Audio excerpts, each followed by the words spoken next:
I'm Ian Burke, and we're going to be doing some fantasy predictions with Jack McGrath. And DJ Singleton. if you had the first pick in the fantasy draft, who would you select and why?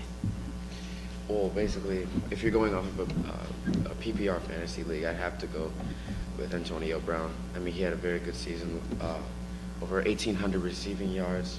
He's just a very good wide receiver all around. So I'd have to go with Antonio Brown. PPR or standard league, I'd go with Antonio Brown. If you look at his numbers compared to some of the other receivers in the league, he's just way, far and away the best one.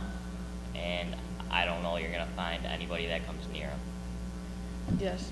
If you could take one quarterback who you know is going to do well for you, who would you take? Well, I think I have to go with Aaron Rodgers. He had a very good season last season, not as prolific as the season before, but he had 60% pass completion, throwing over 3,800 yards. A very good quarterback all around. Even though he is aging, getting towards the beginning of the end of his career, he's still a very good quarterback, and I think he can do it for me if I really need him.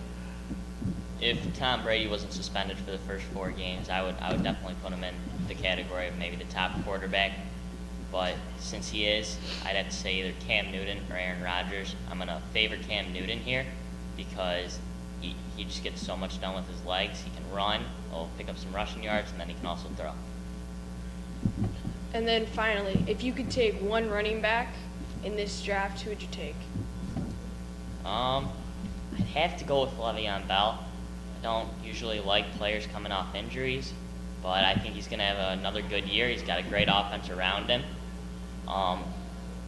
I think Ezekiel Elliott is going to be really good this year. You look at DeMarco Murray, how good he was with the Cowboys that one year, and now you look at him with the Eagles, and the Cowboys line carried him, and Elliott's got so much talent. And then a sleeper at running back, I think is going to be Ryan Matthews. He's the top back in that Philadelphia offense now, and he's going to get a lot of touches.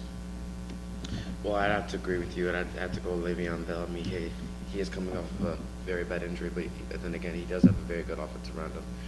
Lots of good supporting players, a very good quarterback, lots of wide receivers, a very good offense that can do good all around this league. So then again, I have to go with Le'Veon Bell. Then you also can't forget about Todd Gurley. He is an athletic specimen. He can run. He can destroy people coming off the edge. He's just a great running back that you can't forget about. That's going to wrap it for us here at ESPN. This has been Ian. DJ. Jack.